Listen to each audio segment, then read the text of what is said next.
एक बार फिर से आप लोग का स्वागत है मेरे YouTube channel Tech Studies with Piyush में।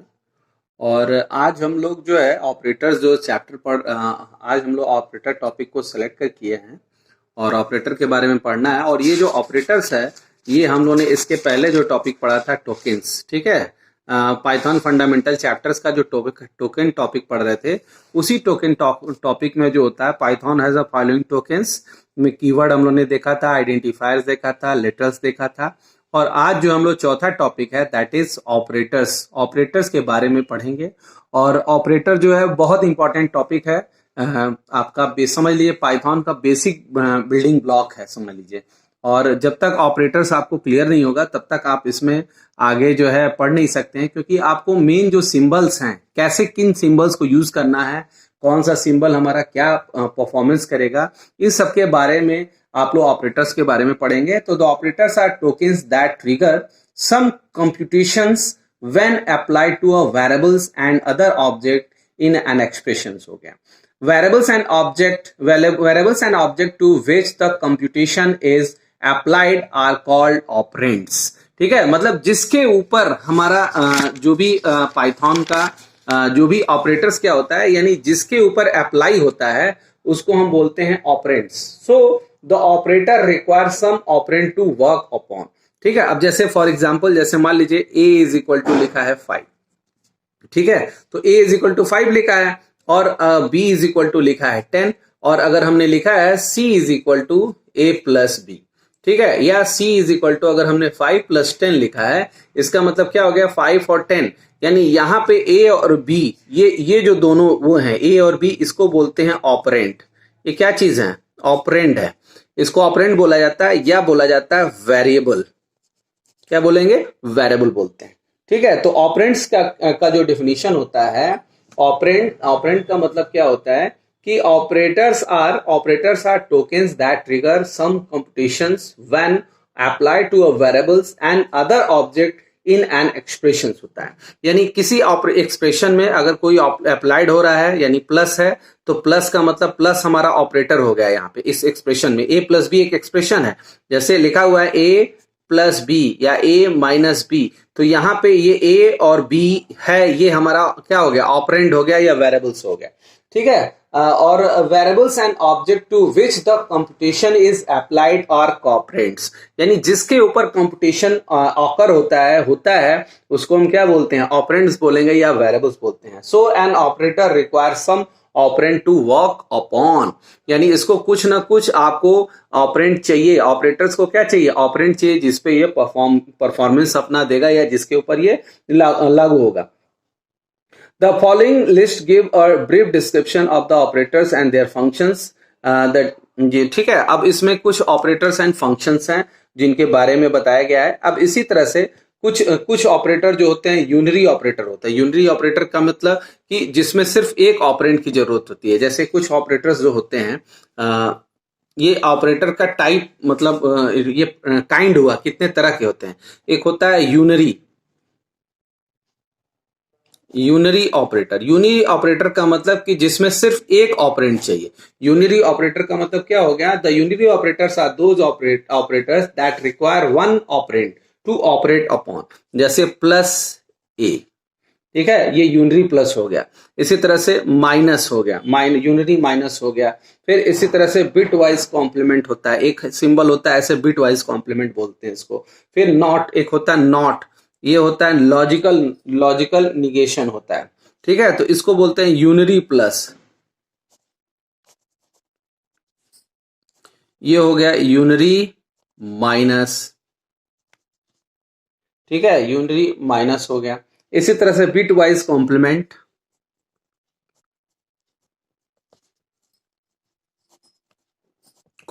बिट वाइज कॉम्प्लीमेंट, और इसको बोलते हैं नॉट लिखते हैं लॉजिकल निगेशंस। अब याद करिए आप लोग, हम लोग ने चैप्टर पढ़ा था बुलियन अलजेब्रा में नॉट गेट के बारे में पढ़ा था। नॉट गेट का क्या करता था? नॉट गेट करता क्या था कि जो भी चीज आता था, अगर 0 आ रहा है तो उसको 1 में कन्वर्ट कर देता था, और जो 1 आ रहा है तो उसको किस में कन्वर्ट कर देता था? 0 में कन्वर्ट कर देता था। तो ये यूनरी ऑपरेटर हो गया। यूनरी ऑपरेटर का मतलब कि जिसमें सिर्फ एक ऑपरेंड चाहिए। ठीक है। इसी तरह से दूसरा जो होता है operator that is binary operator. और बाइनरी का मतलब दो, बाइनरी का मतलब क्या होता है? बाइनरी का मतलब होता है दो, यानी बाइनरी ऑपरेटर में दो ऑपरेंड चाहिए। बाइनरी ऑपरेटर में कितने ऑपरेंड चाहिए? दो। इसमें एक चाहिए, वन ऑपरेंड। इसमें जो चाहिए वो हमको चाहिए वन ऑपरेंड।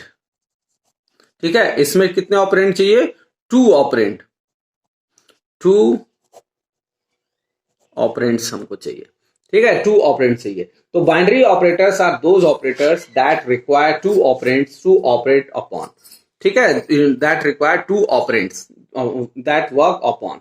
ठीक है। अब इसमें बाइनरी ऑपरेटर में अब कौन कौन से बाइनरी ऑपरेटर होते हैं उनके बारे में हम लोग को एक एक करना है, एक एक चीज को पढ़ना है। तो इसमें सबसे पहले बाइनरी ऑपरेटर में जो पहला आता है वो होता है अर्थमेटिक। सबसे पहला जो ऑपरेटर आता है वो पहला ऑपरेटर है अर्थमेटिक ऑपरेटर। ठीक है। अब जब तक आपको ऑपरेटर के बारे में पूरी जानकारी नहीं होगी तब तक आप कोई भी कैलकुलेशन और ये सब नहीं कर पाएंगे। आपको पता ही नहीं चलेगा कि कैसे कैलकुलेशन कैसे होता है। ठीक है। तो अब हमने बता दिया कि ऑपरेटर में दो तरह के ऑपरेटर होते हैं on the basis of operand. एक होता है यूनरी ऑपरेटर, दूसरा होता है बाइनरी ऑपरेटर। यूनरी वाले में सिर्फ कोई टाइप नहीं होता है, लेकिन बाइनरी ऑपरेटर में कई सारे टाइप होते हैं। इसमें सबसे पहला जो टाइप आता है दैट इज अर्थमेटिक ऑपरेटर। और अर्थमेटिक के बारे में आप लोग जान भी रहे हैं, आप लोग को पता भी है कि अर्थमेटिक ऑपरेटर क्या करता है। तो the arithmetic operator is design for calculating work upon two operands. The arithmetic operators are mostly designed upon two with the use of two operands. अब some arithmetic common arithmetic operators are, अब कौन कौन से arithmetic operator होते हैं? इसमें सबसे पहला जो होता है, सबसे पहला होता है प्लस। ठीक है। दूसरा होता है माइनस, तीसरा होता है मल्टीप्लिकेशन, चौथा होता है डिवीजन। चौथा क्या होता है? डिवीजन होता है। ठीक है। पांचवा जो होता है मॉडुलस, इसको हम बोलते हैं मॉडुलस ऑपरेटर। ठीक है। पांचवा मॉडुलस होता है। फिर एक होता है डबल स्टार, ये हम लोग ने जब छोटा प्रैक्टिकल किया था। और एक होता है फ्लोट डिवीजन। प्रैक्टिकल वाला जब हम लोग ने किया था तो इसको देखा था, अर्थमेटिक ऑपरेटर को बहुत सारा यूज किया था। अब अर्थमेटिक ऑपरेटर में पहला प्लस होता है। तो अब प्लस को हम लोग बोलते हैं एडिशन। ये किसके लिए यूज किया जाता है? ये यूज किया जाता है फॉर एडिशन, एडिशन। दूसरा होता है सब्सट्रैक्शन,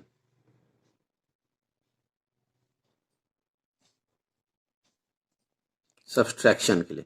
तीसरा जो यूज किया जाता है दैट इज मल्टीप्लिकेशन, कोई चीज मल्टीप्लाई करना है। फिर चौथा जो यूज किया जाता है दैट इज डिवीजन। पांचवा जो होता है, इसको एक नई चीज है जिसको हम बोलते हैं रिमाइंडर या मॉडुलस बोला जाता है। इसको बोला जाता है MODULUS, मॉडुलस, या इसको हम बोलते हैं रिमाइंडर। ये रिमाइंडर रिटर्न करता है। ये क्या करता है? रिमाइंडर रिटर्न करता है। और ये डबल स्टार का मतलब एक्सपोनेंट देता है। यानी ये जो यूज किया जाता है that is for exponent purpose, exponent के लिए। और ये लास्ट वाला दैट इज फ्लोर डिवीजन। ये किसके लिए यूज किया जाता है? फ्लोर डिवीजन के लिए यूज किया जाता है। तो ये means basically addition, subtraction, multiplication, division, modulus, exponent और फ्लोर डिवीजन, यानी 2, 2, 4, 2, 6, एक साथ 7 ऑपरेटर अर्थमेटिक ऑपरेटर्स होते हैं जिनको हम लोग यूज करते हैं। और ये these arithmetic operator are bitwise. ये सारे अर्थमेटिक ऑपरेटर किस तरह से होते हैं? बिट वाइज होते हैं। सॉरी, ये सब टू ऑपरेंड्स को यूज करते हैं। अब इसका एग्जांपल लेके हम देखते हैं। सपोज करिए कि अगर a की वैल्यू 10 है और b की वैल्यू है 20, a की वैल्यू 10, b की वैल्यू 20। तो अब यहाँ पे c इज इक्वल टू, अब अगर हम लिखते हैं c is equal to a plus b. c is equal to हमने क्या लिखा है? a प्लस बी लिखा। इसी तरह से c is equal to a minus b, c is equal to a star b। इसी तरह से c is equal to a divided by b divided by a। ठीक है। इसी तरह से मॉडुलस का c is equal to b modulus a। इसी तरह से सी अब एक्सपोनेंट के फॉर्म में है, अगर हमने लिखा सी इज इक्वल टू, अगर मान लो अब एक्सपोनेंट तो बहुत ज्यादा हो जाएगा, अगर हमने लिख दिया इसको 2 स्टार स्टार 4 ऐसे लिख दिया, ठीक है। और फ्लोर डिवीजन का मतलब कि C is equal to B double floor A लिख दिया ऐसे। अब इसका आंसर क्या क्या आएगा, आप लोग इसका आंसर निकाल करके बताइए, ठीक है। अब हम लोग जानते भी हैं कि c is equal to a plus b, इसका मतलब इसका जो आंसर आएगा यानी ये जो रिजल्ट आएगा इसका, यानी c is equal to a plus b, यानी इसका जो आंसर आएगा दैट इज 30।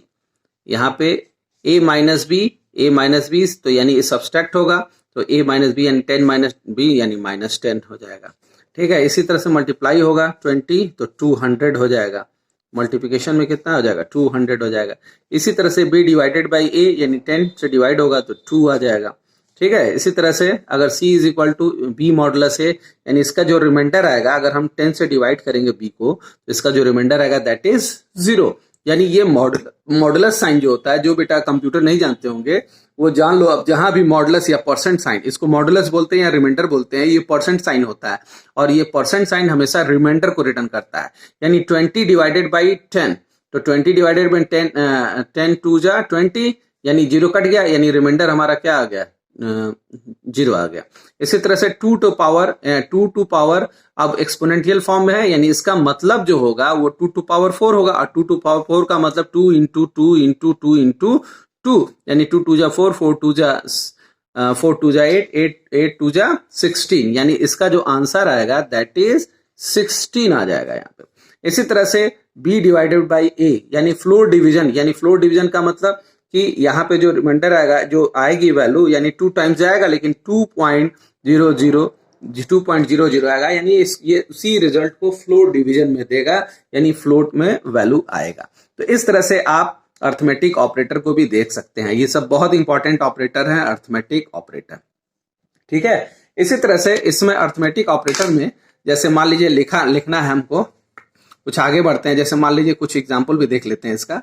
अगर मान लीजिए हमको ऐसे परफॉर्म करना है, हमने लिखा a इज इक्वल टू 10 और फिर हमने कमांड प्रॉम्प्ट इंटरेक्टिव मोड में b इज इक्वल टू हमने लिख दिया 20, तो हम डायरेक्ट यहाँ पे क्या कर सकते हैं b माइनस ए कर दें। तो b माइनस ए जब करेंगे डायरेक्ट वैल्यू, तो यहाँ पे जो प्रिंट होगा यानी जो रिजल्ट आएगा, यानी इसका जो b माइनस ए जब करेंगे तो यहाँ पे जो वैल्यू आएगी दैट इज 10 आ जाएगा। इसका आंसर कितना आ जाएगा 10 आ जाएगा। इसी तरह से अगर मान लीजिए हमको a में वैल्यू बढ़ाना है, तो a इज इक्वल टू हमको a प्लस 10 लिखेंगे, तो यानी a की वैल्यू पहले 10 थी तो 10 में और 10 ऐड हो गया, यानी जो a की करंट वैल्यू है दैट इज a को हम प्रिंट कराएंगे तो ये क्या प्रिंट करेगा 20 प्रिंट करेगा। लेकिन इसी में अर्थमेटिक में कुछ अगर मान लीजिए आपको बढ़ाना है, इस तरह से अगर मान लीजिए हमको कोई चीज और ऐड करना है, तो ये नई चीज हम बता रहे हैं, तो जैसे a इज इक्वल टू ए में ही ऐड करना है तो a प्लस इक्वल टू 2 भी लिख सकते हैं। तो इसका मतलब ये इक्विवेलेंट होता है, a is equal to a plus 2 का मतलब क्या होगा, इसका मतलब जो होता है यानी और हम करके लिख दे रहे हैं, यानी इसका मतलब होता है a is equal to a plus 2। तो ये आप इस तरह भी इसको शॉर्ट फॉर्म में भी लिख सकते हैं, शॉर्ट फॉर्म में भी आप यूज कर सकते हैं, ठीक है। तो इस तरह से भी आप a is equal to a plus 2 भी लिख सकते हैं इसको। तो ये कुछ जो है सम बेसिक जो है अर्थमेटिक ऑपरेटर थे जिसके बारे में हमने बताया, plus minus multiplication division modulus exponent और फ्लोट डिवीजन। तो ये सब आप लोग देख लीजिए, अच्छे से इसको नोट कर लीजिए और आगे बहुत आपको यूज में आएगा। दूसरा जो बहुत इंपॉर्टेंट ऑपरेटर आता है जिसको हम बोलते हैं रिलेशनल ऑपरेटर। दूसरा जो इंपॉर्टेंट हमारा ऑपरेटर है जिसको हम बोलेंगे रिलेशनल ऑपरेटर, ये बहुत इंपॉर्टेंट है। रिलेशनल ऑपरेटर, अब रिलेशनल ऑपरेटर में क्या होता है, रिलेशनल ऑपरेटर का मतलब क्या होगा, रिलेशनल ऑपरेटर इसका मतलब क्या होता है कि रिलेशनल ऑपरेटर का जो रिजल्ट आता है या तो ट्रू आएगा, ट्रू का मतलब 1, और या तो क्या आएगा फॉल्स आएगा, फॉल्स का मतलब 0। यानी रिलेशनल ऑपरेटर का जो भी रिजल्ट आता है वो रिलेशनल ऑपरेटर की जो वैल्यू आएगी दैट इज 1 और 0। तो the result of relational operator will be either 0 और 1। ठीक है, और ये हमेशा एक्सप्रेशन के फॉर्म में होता है, हमेशा इसको एक्सप्रेशन के रूप में हम लोग देख सकते हैं। तो सम रिलेशनल ऑपरेटर, कुछ जो रिलेशनल ऑपरेटर होते हैं उनके बारे में बता दें। सबसे पहले होता है रिलेशनल ऑपरेटर लेस देन, इसको हम बोलते हैं लेस देन, इसको क्या बोला जाता है, लेस देन। फिर है ग्रेटर देन, इसको बोलते हैं हम ग्रेटर देन, ठीक है। Then less than equal to, less than और इक्वल टू, यानी अगर लेस नहीं है तो इक्वल होना चाहिए, लेस देन और इक्वल टू। इसी तरह से ग्रेटर देन और इक्वल टू,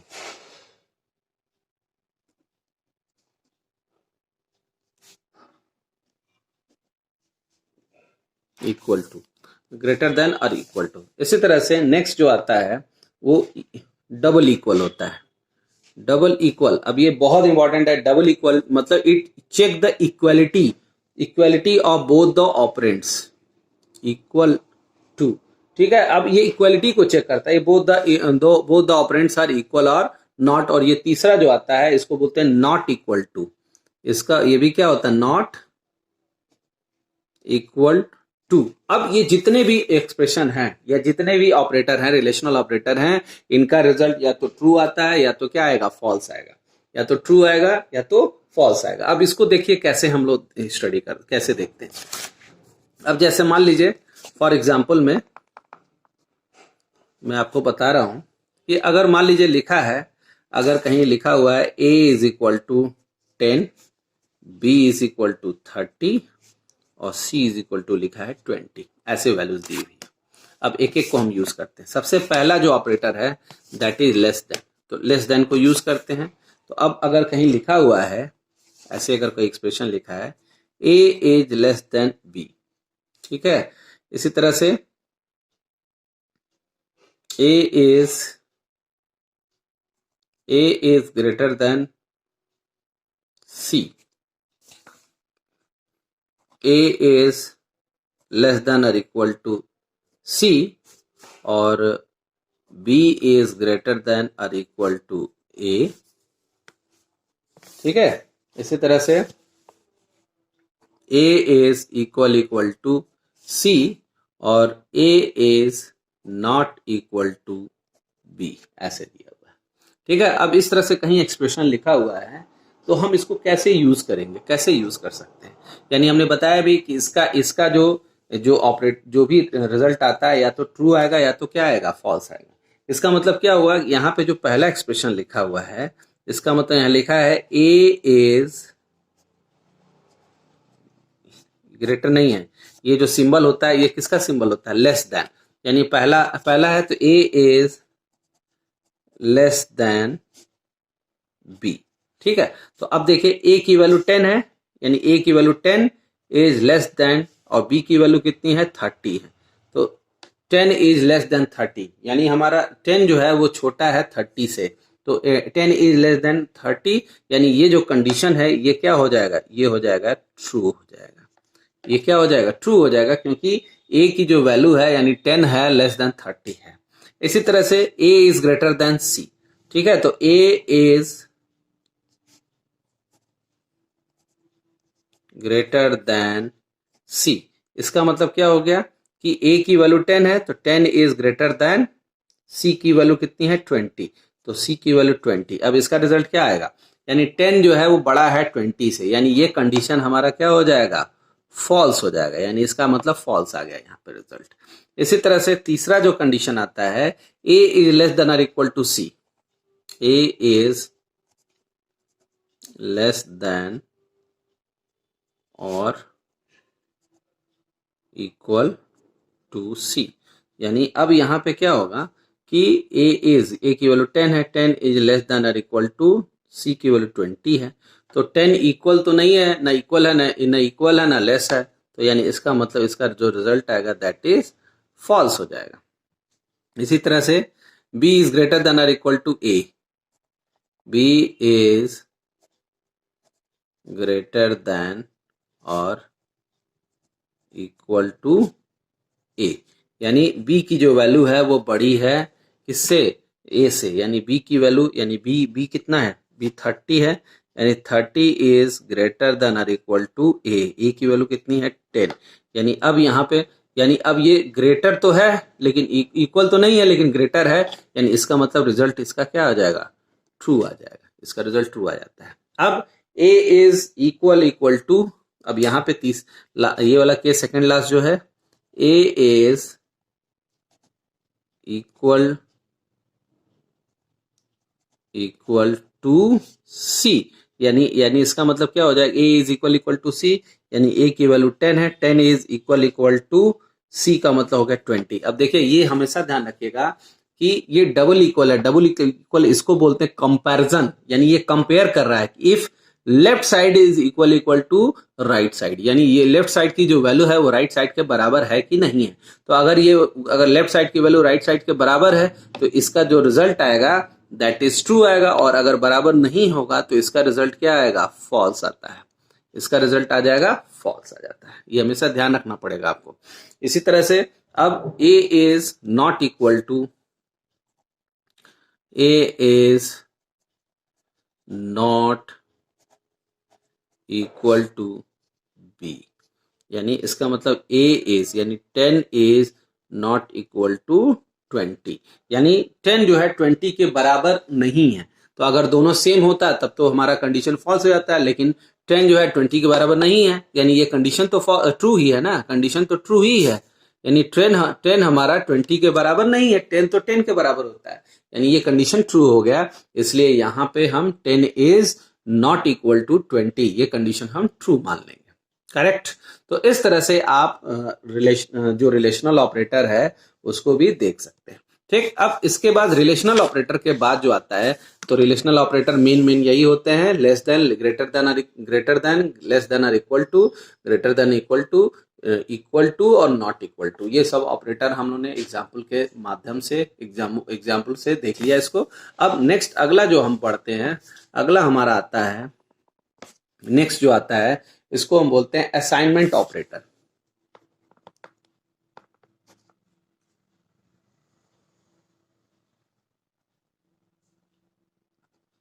असाइनमेंट ऑपरेटर थोड़ा सा ऊपर मैंने लिख दिया है, असाइनमेंट ऑपरेटर। असाइनमेंट ऑपरेटर का मतलब क्या हो गया कि जो असाइनमेंट होता है, ठीक है। अब जैसे देखिए इसमें एक नई चीजें आप देखेंगे, एक होता है इक्वल, अभी आप लोगों ने यहाँ पे डबल इक्वल देखा था, तो यहाँ पे जो डबल इक्वल है ये कंपेयर करता है, कंपैरिजन करता है, और यहाँ पे ये क्या करता है, असाइनमेंट करता है। असाइनमेंट का मतलब कि जैसे, असाइनमेंट का मतलब जैसे अगर हम लिखते हैं a इज इक्वल टू 5, तो इसका मतलब ये 5 जो वैल्यू है वो किस में असाइन हो गया, यानी ये वाली वैल्यू, ये राइट हैंड साइड वैल्यू हमेशा लेफ्ट हैंड साइड में, राइट हैंड साइड वैल्यू हमेशा किस में असाइन होता है, लेफ्ट हैंड साइड में। तो इसको बोलते हैं, ये अगर सिंगल इक्वल लगाए तो इसको बोलते हैं असाइनमेंट ऑपरेटर। लेकिन अगर डबल इक्वल लगा, जैसे इसीलिए हमने इसको बताया, तो ए इज इक्वल टू सी, ये कंपैरिजन करता है, ये कंपेयर कर रहा है कि both the operands a and c are equal और नॉट। अगर दोनों इक्वल हैं तो ट्रू रिटर्न करेगा, अदरवाइज क्या फॉल्स रिटर्न करेगा। इसीलिए डबल इक्वल कंपैरिजन के लिए यूज किया जाता है, और यहाँ पे सिंगल इक्वल जो है असाइनमेंट के लिए यूज किया जाता है। तो ए यानी 5 असाइन हो गया बी में, इसी ए में, और इसी तरह से बी इज इक्वल टू ए लिख दिया, यानी ए की जो वैल्यू है वो बी में भी असाइन हो गए। यानी हमेशा राइट हैंड साइड वैल्यू हमेशा लेफ्ट हैंड साइड में क्या होता है, असाइन होता है। तो इसी तरह से आप ये असाइनमेंट ऑपरेटर यूज किया जाता है, तो इसको बोलते हैं असाइनमेंट। अगर सिंगल इक्वल है तो वो असाइनमेंट कर रहा है, और डबल इक्वल लगा है तो इसका मतलब क्या है, कंपैरिजन कर रहा है, कंपेयर कर रहा है। इसका जो आएगा रिजल्ट वो ट्रू फॉल्स में आएगा, और इसका जो रिजल्ट आएगा वो वैल्यू आएगा, या तो 5 आएगा या जो भी वैल्यू आता है, ठीक है। तो इसको बोलते हैं असाइनमेंट ऑपरेटर। तो ये हमारा जो ऑपरेटर होता है इसको हम बोलते हैं असाइनमेंट ऑपरेटर, असाइनमेंट है, तो ये इस असाइनमेंट हो गया। अब इसमें कुछ शॉर्ट मेथड भी होते हैं, जिससे शॉर्ट में हम लिख सकते हैं। जैसे होता क्या है कि जैसे हमने लिखा कि a इज इक्वल टू 5, तो यानी ये जो 5 है वो किस में असाइन हो गया, a में असाइन हो गया। इसी तरह से अगर हमको मान लीजिए हमको लिखना है a is equal to a plus 5, a is equal to क्या लिखना है, a प्लस 5, तो इसको हम शॉर्टकट में भी लिख सकते हैं। इसका एक तरीका होता है जिसको हम लिखेंगे a plus equal to 5, a plus equal to भी क्या लिख सकते हैं, 5 लिख सकते हैं। यानी ये असाइनमेंट, ये हो जा रहा है असाइनमेंट, यानी असाइन यानी प्लस इक्वल टू साइन हो गया, तो यानी असाइन कर सकते हैं।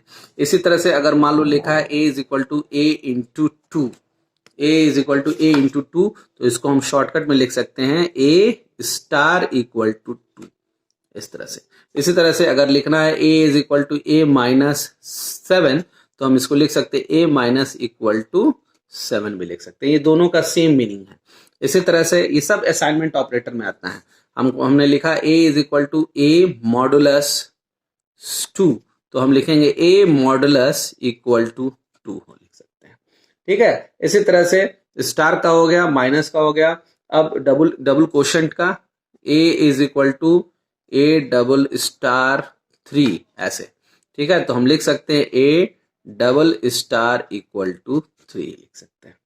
ठीक, फिर इसी तरह से हम लिखना हो अगर a is equal to A double slash, मान लो हमने लिखना है 6 लिखना है, तो हम इसको लिख सकते हैं a double slash is equal to 6। तो ये जो ऑपरेटर यूज किए जाते हैं ये सब असाइनमेंट ऑपरेटर हैं, और इसको सब लिखने के तरीके हैं, शॉर्टकट मेथड है, हम इस तरह से यूज कर सकते हैं। इन सब ऑपरेटर्स को यूज कर सकते हैं। ये सारे ऑपरेटर आपका अगर हम ऐसे लिखेंगे, हमारा जो पाइथन प्रॉम्प्ट होगा, यानी हम लिखेंगे a प्लस इक्वल टू, पहले हम लिखेंगे सबसे पहले लिखेंगे a इज इक्वल टू 5 ऐसे लिखा हमने, और फिर हमने नीचे जो लिखा a plus equal to 5, a plus equal to 5 हमने दिया, यानी इसकी जो वैल्यू होगी that is a is equal to a plus 5 हो जाएगा। यानी जो भी करंट वैल्यू होगी, तो करंट वैल्यू 5 थी, 5 उसमें और ऐड हो गया, यानी जब अगर हम a को प्रिंट कराएंगे तो ये क्या प्रिंट करेगा, 10 प्रिंट करेगा। एक एग्जाम्पल और समझ लीजिए, जैसे मान लीजिए हमने लिखा x इज इक्वल टू 10, और यहीं पे फिर हमने लिखा x प्लस इक्वल टू 2। ठीक है, अब हम x को प्रिंट कराएंगे तो क्या प्रिंट करेगा, 12 प्रिंट करेगा। यानी इसका मतलब क्या हो गया, x का मतलब हो गया x प्लस इक्वल टू 2, यानी इस तरह से a प्लस इक्वल टू 5 है, तो यानी x is equal to x plus, हम शॉर्टकट में लिख रहे हैं इसको, तो इसका मतलब ये होगा x is equal to x plus 2, तो यानी 10 पहले से था, x प्लस 2 हो गया, यानी 12 इसका आंसर आएगा। तो इस तरह से आप अपने हिसाब से इसको चेंज कर सकते हैं। नेक्स्ट जो ऑपरेटर आता है इसको हम बोलते हैं लॉजिकल ऑपरेटर। लॉजिकल ऑपरेटर, ये भी यूनरी ऑपरेटर। अब लॉजिकल ऑपरेटर में बहुत आसान है, सिर्फ 2 ही ऑपरेटर हैं, एक होता है एंड और दूसरा होता है और। ठीक है, ये स्मॉल और है, इसको भी स्मॉल ओ आर लिखा जाएगा। ठीक है, अब एंड के बारे में आप लोग जानते भी हैं, हम लोग ने ऑलरेडी लॉजिकल गेट में पढ़ लिया था कि एंड के केस में क्या होता है। जैसे मान लीजिए कंडीशन 1, कंडीशन 2 और रिजल्ट है। ठीक है, अब जैसे पहला कंडीशन अगर फॉल्स है, दूसरा कंडीशन फॉल्स है, तो रिजल्ट हमारा फॉल्स आएगा। पहला कंडीशन फॉल्स, दूसरा कंडीशन ट्रू, तभी भी रिजल्ट हमारा फॉल्स आएगा। फिर पहला ट्रू, दूसरा फॉल्स, तभी भी फॉल्स आएगा। और जब तक सारे कंडीशन ट्रू नहीं होंगे तब तक रिजल्ट हमारा ट्रू नहीं आएगा। ये हमारा लॉजिकल एंड की बात है। अब लॉजिकल और में C1, C2 और रिजल्ट।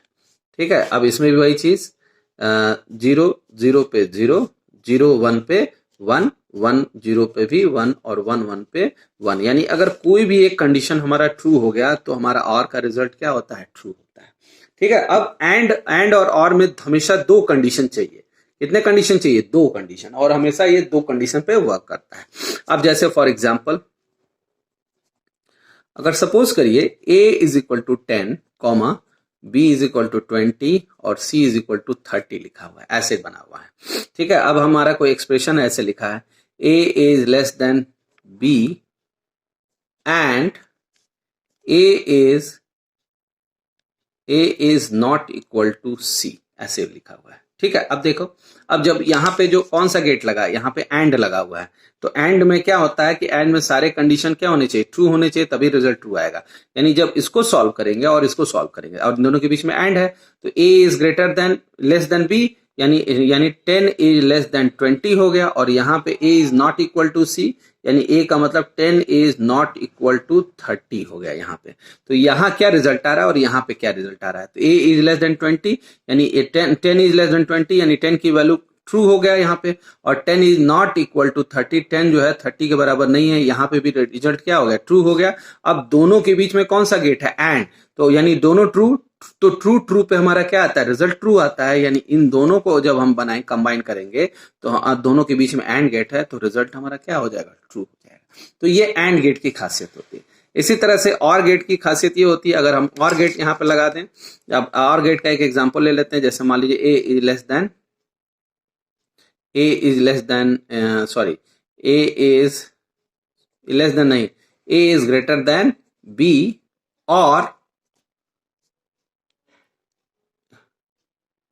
और B is less than C. ठीक है, अब देखो यहाँ पे, तो यानी अब यहाँ पे जो वैल्यू रखेंगे तो ए की वैल्यू कितनी है, 10, 10 इज ग्रेटर देन 20। ठीक है, और फिर ये और है, और यहाँ पे बी की वैल्यू 20 इज लेस देन 30। तो यहाँ पे जब देख रहे हैं तो ये कंडीशन और ये कंडीशन, यानी यहाँ पे जो दोनों कंडीशन है, तो यहाँ पे कंडीशन फॉल्स है, लेकिन यहाँ पे कंडीशन हमारा क्या है, ट्रू है। तो और के केस में हम जानते हैं कि अगर ट्रू और फॉल्स पे क्या आता है, ट्रू आता है, यानी या फॉल्स ट्रू पे पहला फॉल्स दूसरा ट्रू, तभी भी ट्रू आता है। तो और के केस में दोनों कंडीशन हमारा ट्रू हो गया, तो रिजल्ट हमारा ट्रू आता है, तो ये आंसर आ जाता है। तो इस तरह से लॉजिकल ऑपरेटर को आप यूज भी कर सकते हैं, और दो मेन लॉजिकल ऑपरेटर होते हैं, एंड होता है और होता है। इस तरह से आप इसको यूज करेंगे जैसे हमने बताया है। ठीक है, और आपको हमारा वीडियो पसंद आया तो सब्सक्राइब एंड लाइक जरूर करिएगा। अब इसके आगे का टॉपिक हम फिर आपको बताएंगे। Thank you.